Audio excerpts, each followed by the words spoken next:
Yes sir. जी sir, office में। हाँ, उसी को इंटरोगेट करने जा रहा हूँ। पता है सर, वो क्रिमिनल नहीं है, लेकिन क्रिमिनल कोई माँ के पेट से पैदा तो होता नहीं। मजबूरी, हालात, लालच क्रिमिनल पैदा करते हैं। देखते हैं इसे किसने क्रिमिनल बनाया।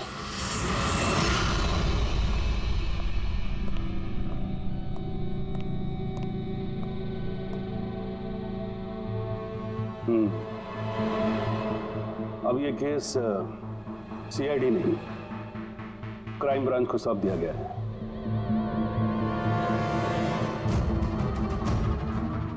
अब भी सफाई में कुछ कहना चाहते हैं?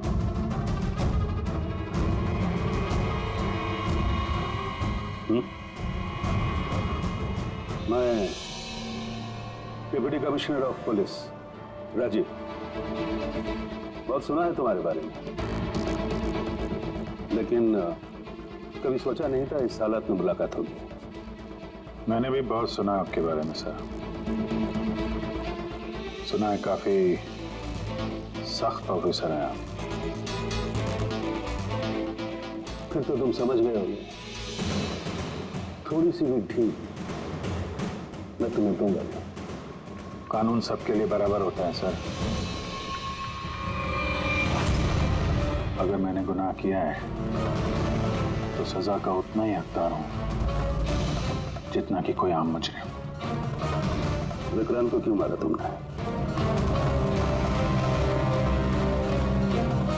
उसे मारने की कोई वजह नहीं थी मेरे पास। अच्छा, तो फिर गोली क्यों चले? पता नहीं, बस चल गई। चल गई? चल गई मतलब? ट्रिगर पे उंगली रख के ट्रिगर दबाया था ना तुमने? मैं सिर्फ उसको डरा रहा था। डरा रहे थे, लेकिन तुम वहां करने क्या गए थे?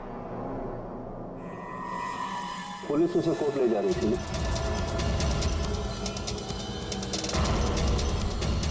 मेरे वहां होने की वजह जानने के लिए आपको सर मीरा और विक्रांत का इतिहास जानना होगा। बरसों से 36 का आंकड़ा चल रहा है हमारा। कई बार वो मेरे हाथ आते आते रह गया, लेकिन इस बार मैंने उसे पकड़ लिया।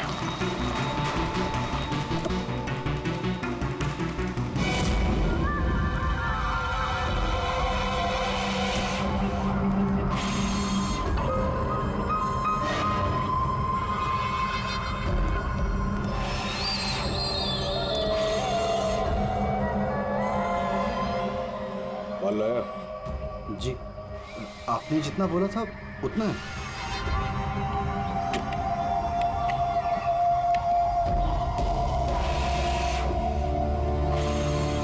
गुड। अगला कंसाइनमेंट अगले महीने की 5 तारीख को। जी। पैसे? गाड़ी में।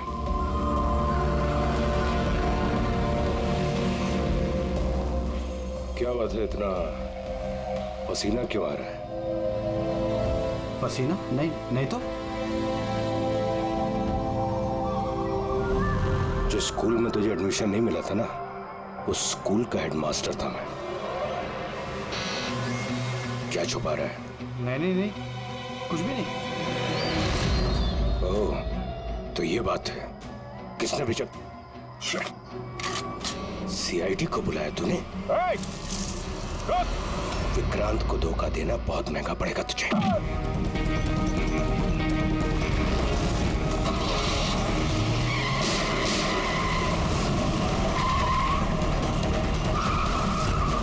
और इस तरह इस बार तुम उस तक पहुंच ही गए। हाँ, लेकिन हमेशा की तरह इस बार भी विक्रांत के नसीब में जेल की सलाखें नहीं लिखी थी। नामी गिरामी अपराधी विक्रांत ने सरकारी गवाह बनने का फैसला कर लिया है। वो बगरन के खिलाफ अदालत में सारे सबूत देगा और इसके बदले अदालत उसकी सजा काफी हद तक माफ कर देगी। इन अपराधियों को पकड़ने के लिए हम लोग दिन रात एक कर देते हैं, अपने खून पसीना बहाते हैं। क्या इसलिए कि अदालत उनको दोबारा जुर्म करने के लिए छोड़ दे? अब अदालत को दोष मत दो अभिजीत। वैसे भी मकरन के खिलाफ उनके पास ज्यादा सबूत थे नहीं, और हमारा काम मुजरिमों को पकड़ना है, ना कि उनकी सजा तय करना। यार तो तुमको क्या लगता है, इसको छोड़ना सही है? अब सही तो नहीं है, पर हम लोग क्या कर सकते हैं?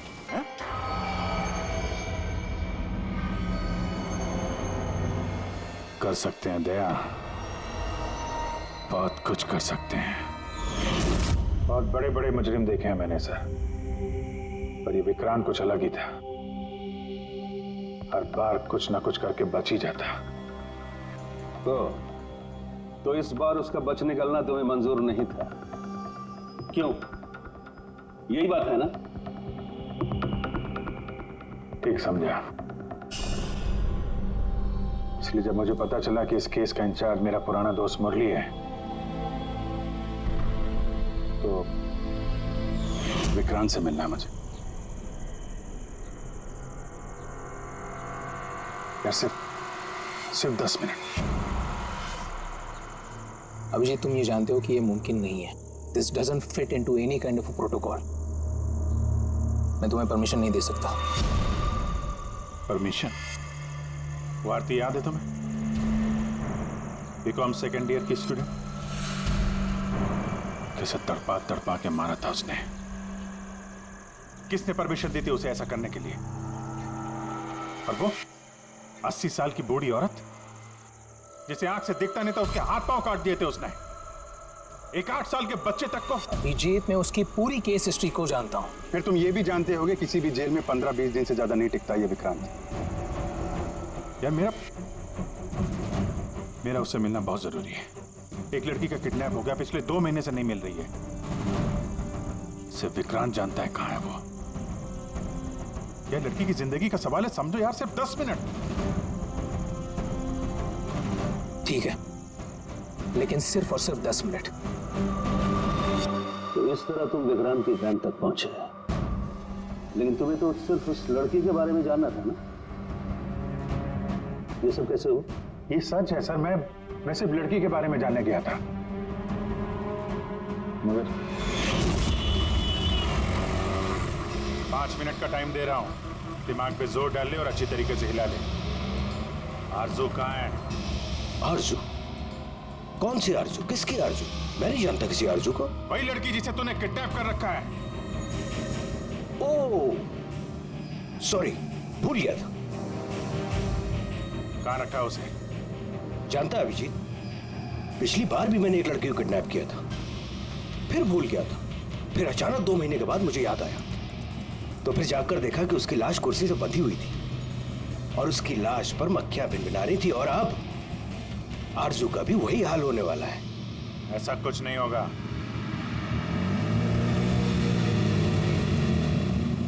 कहाँ है आरजू?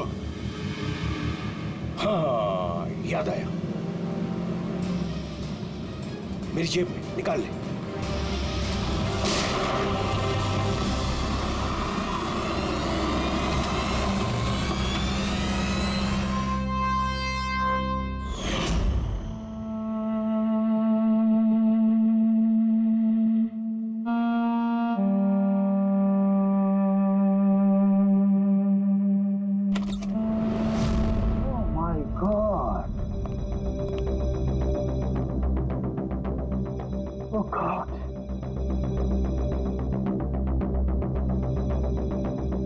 मुझे तुम जैसे जिम्मेदार ऑफिसर से ये उम्मीद नहीं थी मुरली। तुम्हारी निगरानी में ये हो कैसे गया? कैसे? हाउ? गलती मुरली की नहीं, मेरी है। सब मेरी वजह से हुआ।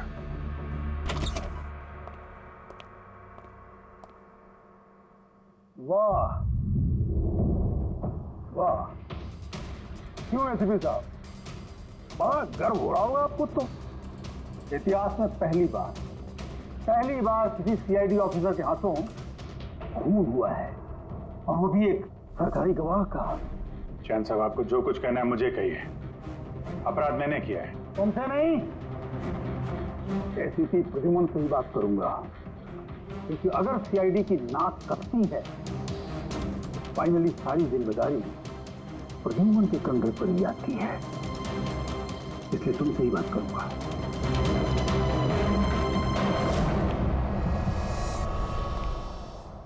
कैसे हुआ ये सब? पता नहीं सर कैसे हो गया। मैं तो सिर्फ उसे गन दिखा के डरा रहा था सर। गोली चलाने का कोई इरादा नहीं था सर मेरा। अच्छा।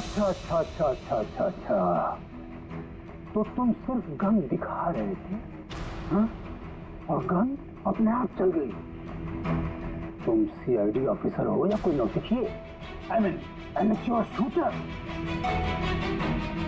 मैं पहला सवाल, तुम वहां गए क्यों थे? जब कानून अपना काम कर रहा था तो तुमसे किसने कहा था टांग अड़ाने के लिए? जैन जी प्लीज, आप जरा शांति से बात कीजिए। अभिजीत एक सीआईडी ऑफिसर है, कोई राह चलता आदमी नहीं। देखो, अभिजीत मेरे लिए सिर्फ और सिर्फ एक मुजरिम है, मकरंद की तरह। हाँ, वैसे कितने रुपए लिए तुमने मकरंद से विक्रांत को मारने के लिए?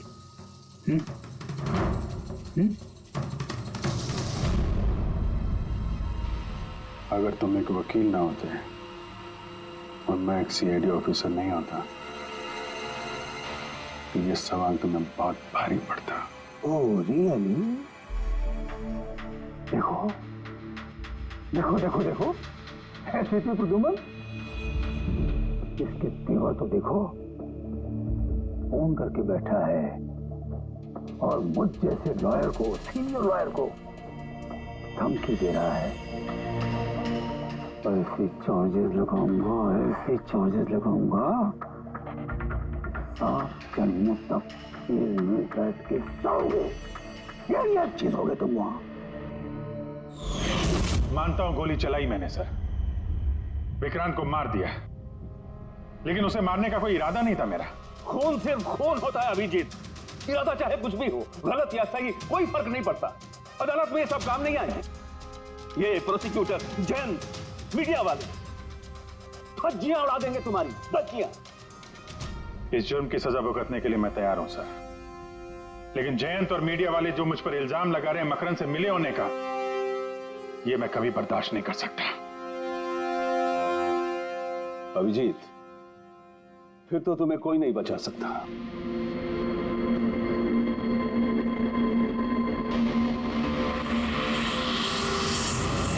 सारे सबूत और गवाह अभिजीत के खिलाफ है। यानी कोई उम्मीद नहीं है सर? कैसे उम्मीद है? अभिजीत ने खुद कन्फेस किया है कि गोली उसी ने चलाई।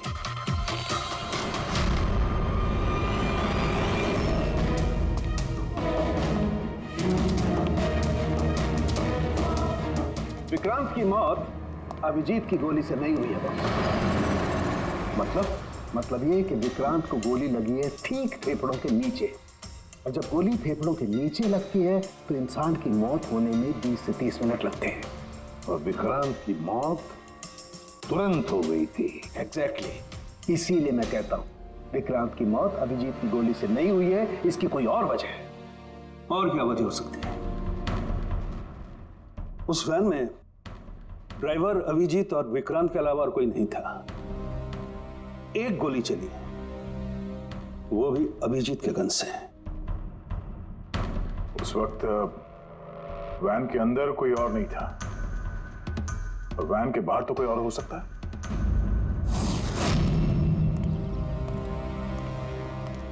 अभिजीत, उस वक्त गाड़ी के बाहर कोई था जिस वक्त गोली चली? नहीं, एक्चुअली पता नहीं, क्योंकि मेरा पूरा ध्यान तो विक्रांत पे था। अभिजीत, ठीक से याद करके बताओ, गोली चलने से पहले क्या हुआ था? कुछ अजीब हुआ था? कुछ भी? गोली चलने से पहले मैं विक्रांत से बात कर रहा था और हाँ, अचानक अचानक वैन को झटका लगा, गाड़ी हिल गई और विक्रांत भी थोड़ा गिर गया, मेरा भी संतुलन बिगड़ गया और गोली चल गई। एक मिनट, झटका लगा? किस तरह का झटका? जैसे सड़क पे अचानक से कोई गड्ढा आ गया, पूरी वैन हिल गई। लेकिन यहाँ तो सड़क बिल्कुल ठीक है, दूर दूर तक कहीं कोई स्पीड ब्रेकर भी नहीं है, स्मूथ। यहाँ गड्ढा कैसे आ सकता है?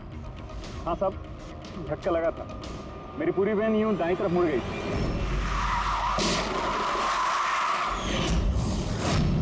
स्टीयरिंग खुद ब खुद घूम गया? हाँ साहब।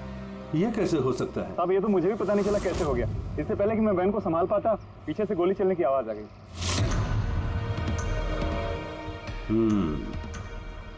स्टीयरिंग व्हील का खुद ब खुद मुड़ जाना, गोली अपने आप चल जाना, सड़क पे कोई गड्ढा भी नहीं है।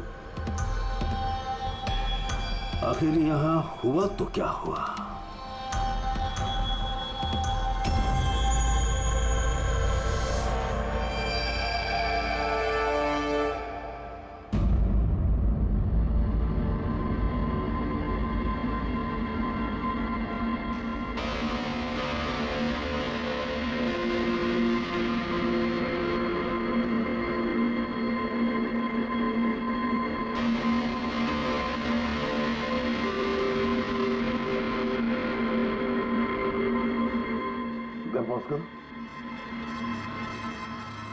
ये देखो, जब ये हादसा हुआ तो ये काली एसयूवी, ये काली गाड़ी उस वैन के बगल में से पास हुई।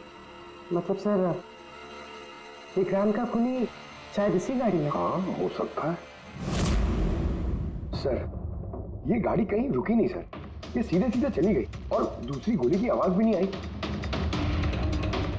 और एक बात नोटिस की तुम लोगों ने, 11:17 पर वो काली गाड़ी पास हुई वैन के बगल से, और एग्जैक्टली 11:17 पर विक्रांत की घड़ी भी बंद हो गई।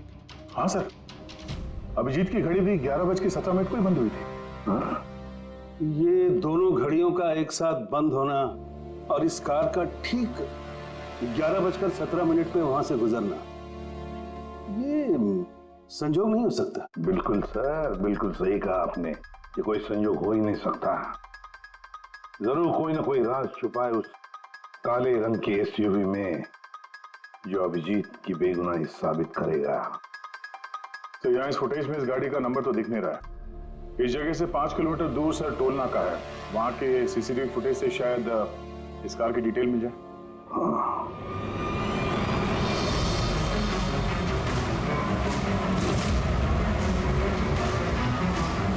अगर वो गाड़ी टोल नाका से गुजरी ही नहीं तो यहीं कहीं आसपास होनी चाहिए, इसी इलाके में।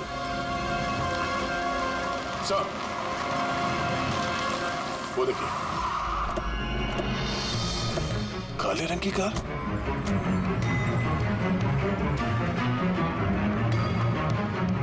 Oh no. फ्रेडी, जरा आगे चेक करो।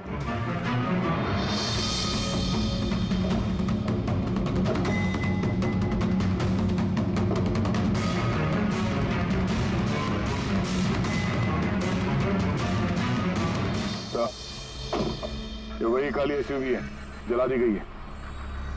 मतलब गाड़ी में ऐसा जरूर कुछ था जो खूनी मिटाना चाहता था। सर, ना तो नंबर प्लेट दिख रही है और ना ही चेसी नंबर, सारे सबूत मिटा दिए मुजरिम ने।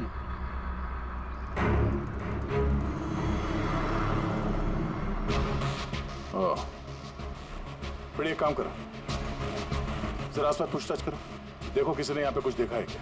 अरे सुनो, ये जली हुई गाड़ी के बारे में कुछ बता सकते हो क्या? जी नहीं।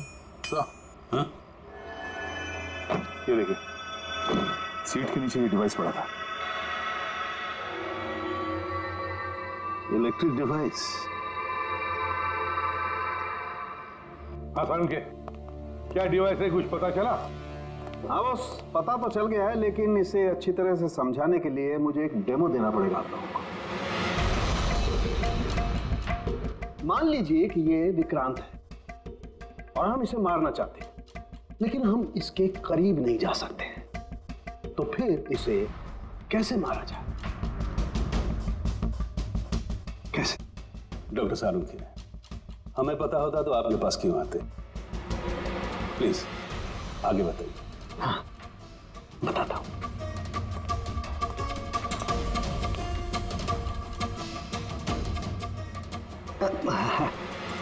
आप थोड़ा पीछे हट जाइए प्लीज। Thank you.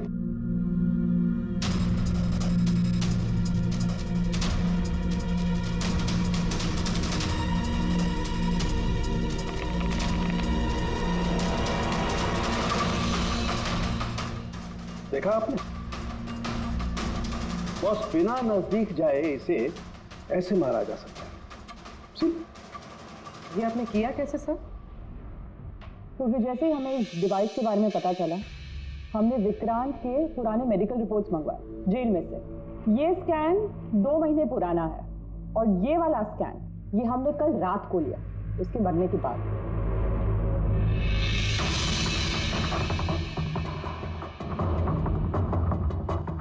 सालुंखे, इस पहले वाले स्कैन में एक छोटी सी चीज अटकी हुई है वहां उसके सिर में। वही चीज इस 2 महीने बाद वाले स्कैन में शिफ्ट हुई है, हिल गई है, पीछे आ गई है। और ये छोटी सी चीज एक शार्पनेल है बॉस। यानी गोली का छोटा सा टुकड़ा।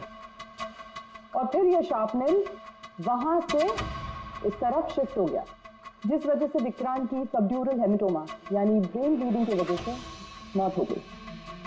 पर ये शार्पनेल अपनी जगह से हिला कैसे? उसी डिवाइस की वजह से जो हमें जलती हुई गाड़ी में से मिला। तो गोलियों के टुकड़े को हिलाने का डिवाइस ही है? सिर्फ गोलियां नहीं दया, इसने और भी बहुत सारी चीजें हिलाई, जैसे कि विक्रांत के हाथों की हथकड़ी, पुलिस वैन का स्टीयरिंग व्हील, दोनों के हाथ की घड़ी के कांटे, यहां तक कि अभिजीत की गन भी। मतलब लोहे की चीजें? तो जितनी भी लोहे की चीजें हैं वो हिल गई उस डिवाइस की वजह से। Exactly boss. और लोहे का सबसे बड़ा आशिक है मैग्नेट, चुंबक। बॉस, ये है वो चुंबक जिसके जरिए मैंने इसे उड़ाया। यानी उस काली वैन में भी एक ताकतवर लौचुंबक था, जिसकी वजह से पूरी की पूरी वैन दाईं तरफ चली गई और अभिजीत की मेटल की गन वो भी अपने आप चल गई। हाँ, और विक्रांत के सिर में जो अटका हुआ शार्पनेल का टुकड़ा है वो भी शिफ्ट हुआ। सर, इतनी प्लानिंग के साथ तो वही मार सकता है जिसे शार्पनेल के बारे में पहले से पता था, उसका कोई करीबी। मकरंद। मकरंद मतलब अभिजीत सर बेगुनाह? No, not at all. इतनी जल्दी किसी नतीजे पे पहुंचना ठीक नहीं होगा। मकरंद के खिलाफ जब तक हमको पक्का सबूत न मिल जाए, कानून की नजर में अभिजीत ही दोषी है। मकरंद के खिलाफ सबूत तो वही देगा ना जो विक्रांत के सेफ हाउस के बारे में जानता था। वरना मकरंद को कैसे पता कि विक्रांत किस रास्ते से कोर्ट पहुंचेगा? और विक्रांत की खुफिया जानकारी सिर्फ मुरली और उसके बाकी साथियों के पास थी। आप लोग ऐसे सोच भी कैसे सकते हो सर कि हम में से कोई गद्दारी कर सकता है? जितने ईमानदार आप लोग हैं ना, उतने ईमानदार हम लोग भी हैं। विक्रांत को कहां और कौन से सेफ हाउस में रखा गया था ये सिर्फ आप लोग जानते थे और कोई नहीं। ये सच है ना? हाँ सर, नहीं पता थी। यहाँ तक हमारे घर वालों को पता नहीं थी, तो फिर हम बाहर वालों पे क्यों इल्जाम लगाएंगे? शायद पैसों के लिए किसी ने मकरंद को यह जानकारी दी हो। प्लीज साहब, हम भी पुलिस वाले हैं, जान की बाजी हम भी लगाते हैं। आप इस तरह इंफॉर्मेशन कहीं ना कहीं से तो लीक हुई है मरले। हाँ सर, एक्चुअली मैं भी वही सोच रहा हूँ, क्योंकि सेफ हाउस में 24 घंटे सीसीटीवी कैमरे लगे हुए थे, तो अगर भी कोई बाहर वाला अंदर नहीं आ सकता। क्या कहा आपने? चाहकर भी कोई बाहर वाला अंदर नहीं आ सकता? हाँ सर। झूठ! बाहर वाला कोई भी अंदर नहीं आया था। हाँ? क्यों? I am sorry sir, actually Jain ji कभी कभी आते थे। कभी कभी जैन जी आते थे। Yes sir. और कभी कभी जैन जी किस लिए आते थे? क्योंकि जैन जी मकरंद को हर हालत में जेल तक पहुंचाना चाहते थे। अच्छा, तो कहीं ये जयंती वो गद्दार तो नहीं है? वैसे भी कुछ ही दिनों में रिटायरमेंट होने वाला था, आखिरी केस था उनका। सोचा होगा संन्यास लेने से पहले थोड़े बहुत पैसे बना लो। सर, सर वाकई जयंत ने काफी पैसे बनाए। अभी 10 दिन पहले इसने पुणे में 10 करोड़ का फार्म हाउस खरीदा है। क्या? हाँ सर, ये रहे उस पार्टी के फोटोग्राफ।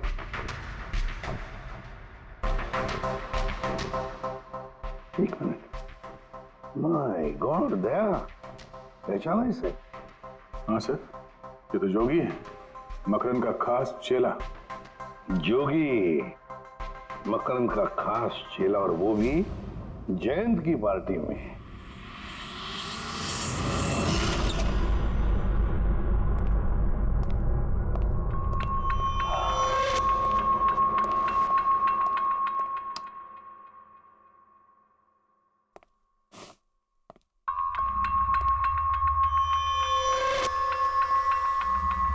तुम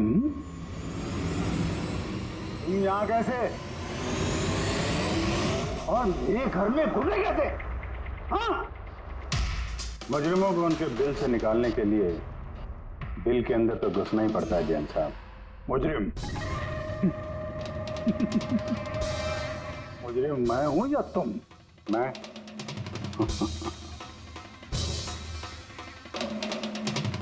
लेकिन ये तस्वीर ये कुछ और ही कहानी कह रही है।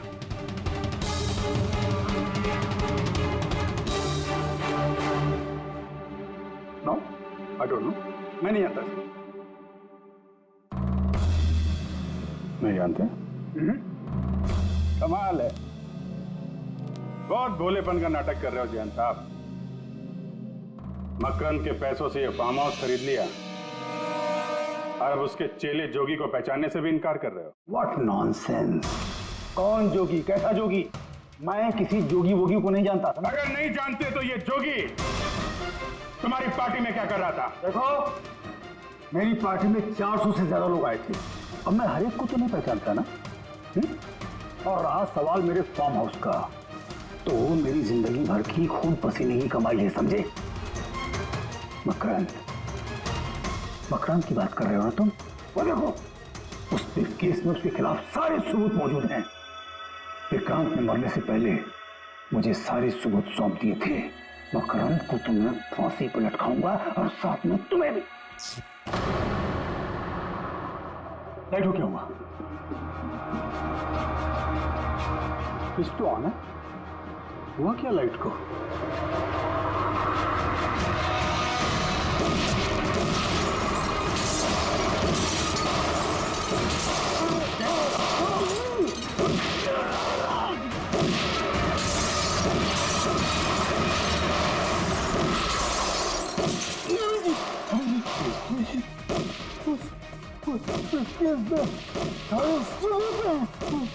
मकान के हाथ नहीं आना चाहिए। जैन जी,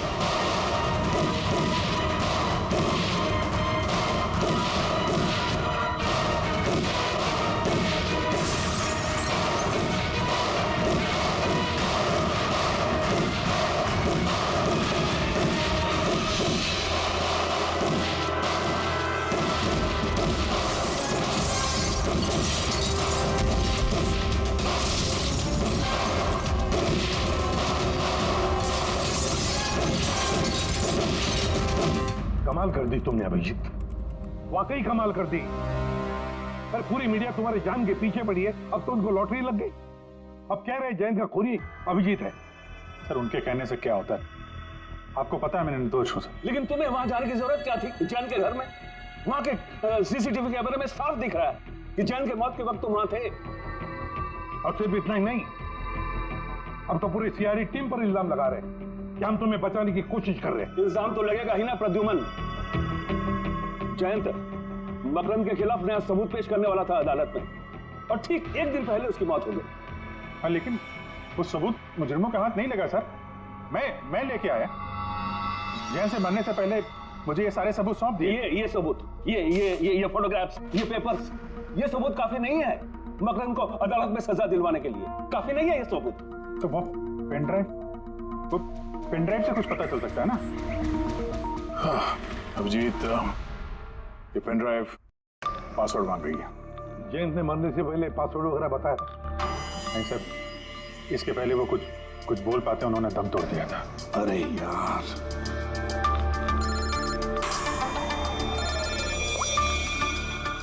हेलो, हाँ पूर्वी। अच्छा, ओके, ठीक है। अच्छा, पता चल गया जोगी को जैन जी की पार्टी में कौन लेके गया था? कौन लेके गया था? खुद जैन जी की पीए सोनल।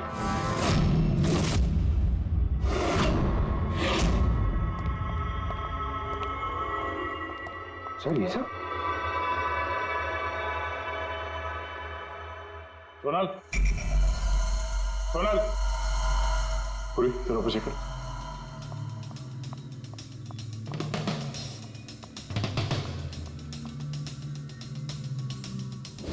Sonal,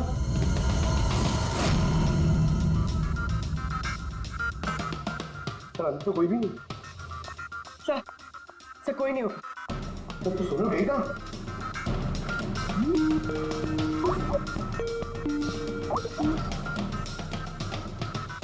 video call?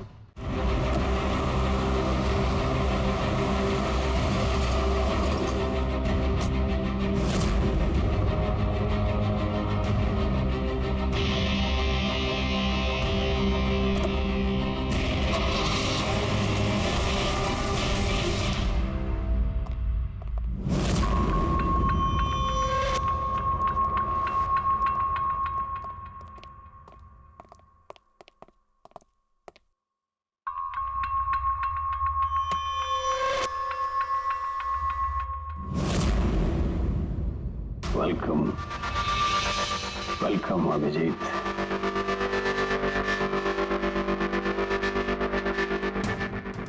मकरन के आशियाने में तुम्हारा स्वागत है।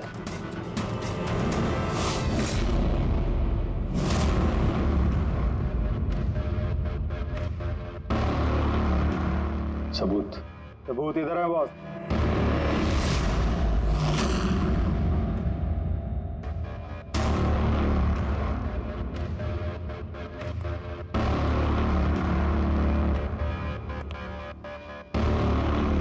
मकरन, सबूत तुम्हें मिल चुका है, अब सोनल को जाने दो।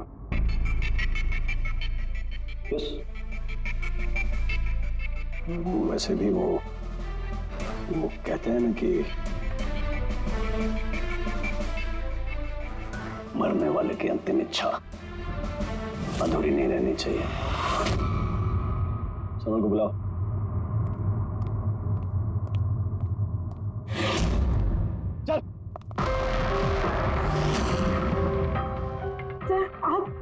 सोनल तुम ठीक हो?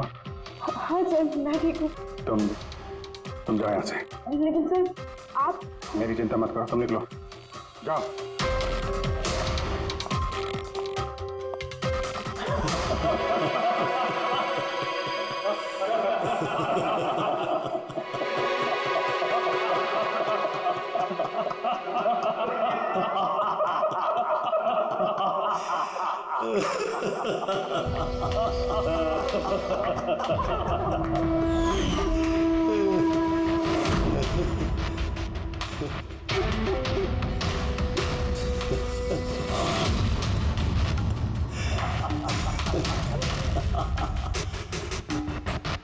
सोनल, तुम भी मानते हो ना मेरे दिमाग को? तुम सीआईडी वालों को भी मैंने चकमा दे दिया।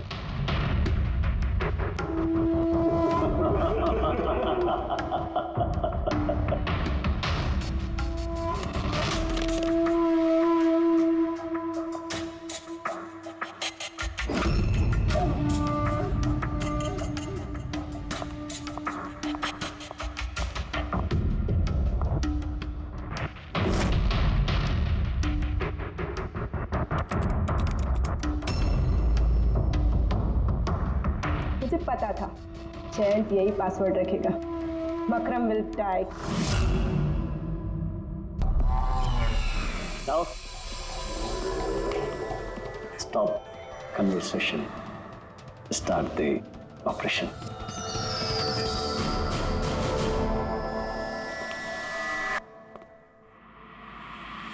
मरने का टाइम हो गया। टाइम हो गया? नहीं तो?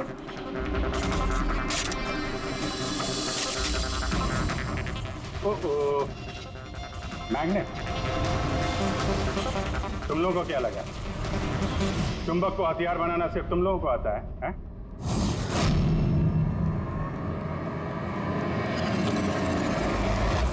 इस ब्रीफकेस में वैसा ही चुंबक है जैसा तुम लोगों ने उस गाड़ी में लगाया था विक्रांत को मारने के लिए। मकरंद, खेल खत्म तुम्हारा।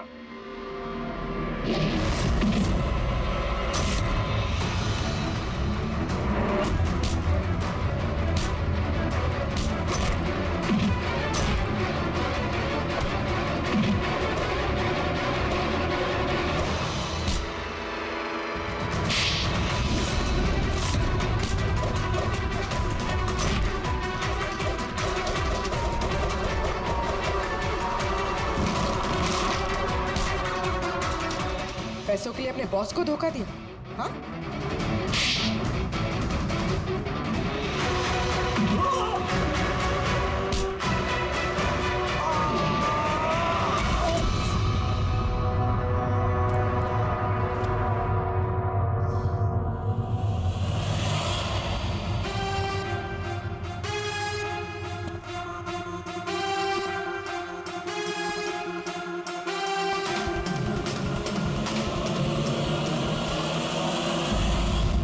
Morning sir.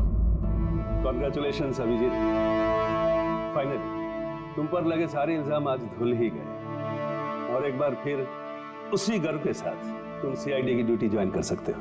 Thank you sir. Sir, हमने आरजू को बचा लिया सर। मकरन के साथियों को पता था कि विक्रांत ने उन्हें कहाँ कैद करके रखा था, पर सर जयंत जी का सपना पूरा नहीं हो पाया मकरन को जेल भेजने का। चलो जो भी है, all well that ends well.